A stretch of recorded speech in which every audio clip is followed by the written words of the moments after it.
What's up, guys?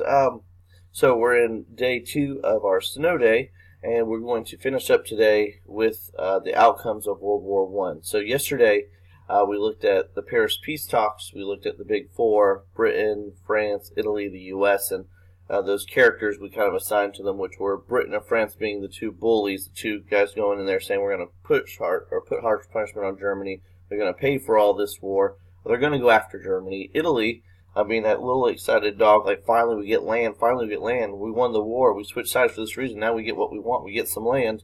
And then we looked at the U.S. kind of coming in as the peace, love, no, everyone's responsible, it's not just Germany, it's not just you guys.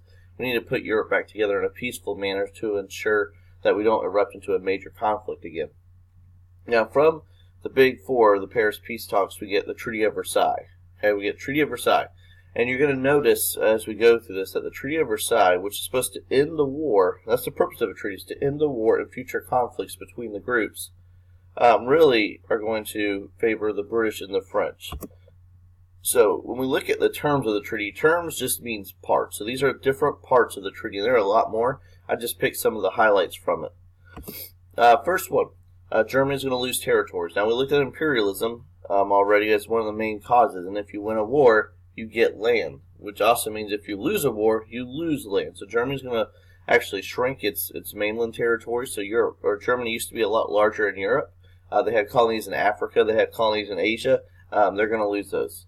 The land itself will also be taken away from them in Europe, and it'll be split into smaller countries. Germany's military is severely weakened. We're looking at a restriction on them. They could have no more than 100,000 soldiers trained, and 100,000 may sound like a lot, but if you think about this war where you had over 1 million people lost by their country in this war, and major countries around them having 2-4 million soldiers, 100,000 is not a lot. It's more of a allowing them to control their own country, not expand into others. They couldn't have any more U-boats. They couldn't have planes used for attacking either, and they were forbidden to build tanks as well. So weaponry was also really restricted. Germany, probably one of the worst things on them socially and politically was that they had to publicly accept blame for the war. If you think about it politically, this is going to kind of put them out to the world as, yes, we were the aggressors. We were the ones pushing for war. We were the ones that were desiring war. And when you look at them negotiating in the future with other countries, this whole blame of the war is going to severely restrict who they interact with and who wants to interact with them. Now, further within it, when they accept blame for the war, they have to, in a sense, have to pay for all the damages. Kind of like if I get in a car accident, depending on if it was my fault or the other person's fault, that insurance has to pay for it. So they had to pay roughly $33 billion in reparations, and reparations include anything from damages to structures, military vehicles, the cities themselves, ships that were lost, anything that Britain and France could associate with. This was damage or destruction caused by this war. Germany now had to repay it. So Germany already being pushed in a tough, difficult spot. Politically, now economically, they're also being taken advantage of, and they're now having to pay all this money that they really just don't have at this point, because just as Britain and France were spending money and borrowing money to pay for the war, Germany was also paying a lot of money to keep the war going as well. Now, when you look at the treaty, though, one of the things that the U.S. focused on, and if you remember Woodrow Wilson's 14-point speech, that last point, the 14th point, called for a building of a community of countries. The League of Nations was created. This is going to be the only thing that really the U.S. gets out of it. So if you look at these points here, you can definitely tell that Britain and France pretty much dictate what the treaty looks like. But just like we talked about yesterday, they were the ones involved from the beginning. They're the ones that have seen most of the war. They're the ones that experienced all this destruction. And so now that the war's over, they're going to get revenge, in a sense, on those that did this to them. And for the French and the British, they're going to focus on Germany. Now, the Ottomans were also punished for it. Bulgaria was also weakened for it. Austria-Hungary is also split up. So there's other countries that also suffered under the treaty because they lost. But we're going to focus primarily on Germany. Now, if a treaty is supposed to end a war and future conflicts, obviously, if we're talking about World War I leading to World War II, then the treaty is not going to hold up. The treaty is not going to solve all the issues. And there's a couple of key features. The first one is that one of the big four, the U.S., we never approve it. Congress never approves the Treaty of Versailles. Because if you look at the terms above, it really goes against what our viewpoints were, which is if we want Europe to rebuild itself, if we want them to cooperate with each other, we have to allow Germany to be treated fairly. We have to get rid of colonies. And this treaty just didn't do it. So we actually never ratify it. We never sit down and say, yes, we're going to approve it.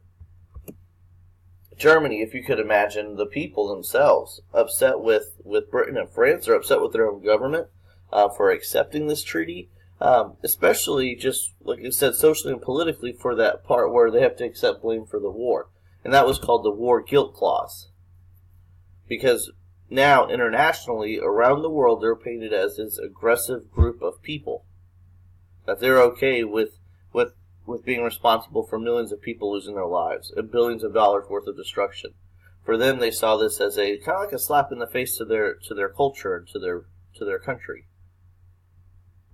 And I actually, if you haven't noticed that political cartoon there, I think it's an awesome illustration of the Treaty of Versailles where you see the hand, and it's hard to tell, but the names of countries from the alliances squeezing the German person, and he's forced to take this pill, and it's the peace term. So this is the treaty, and the guys that are holding that spoon, you've got to swallow it whether you like it or not.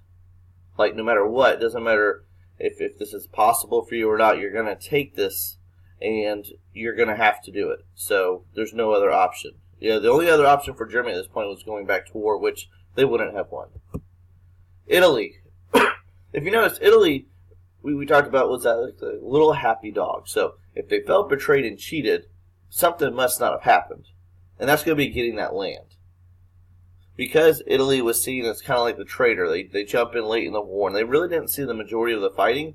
It's going to be France and Britain, and France and Britain kind of worked together on this.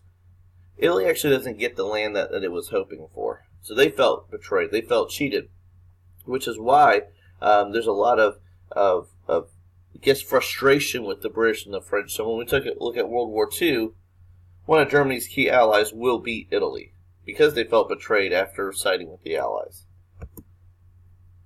One of the things that we talked about in class was this sense of a prize, of an incentive. That if there was no benefit for fighting a war, then wars wouldn't be fought.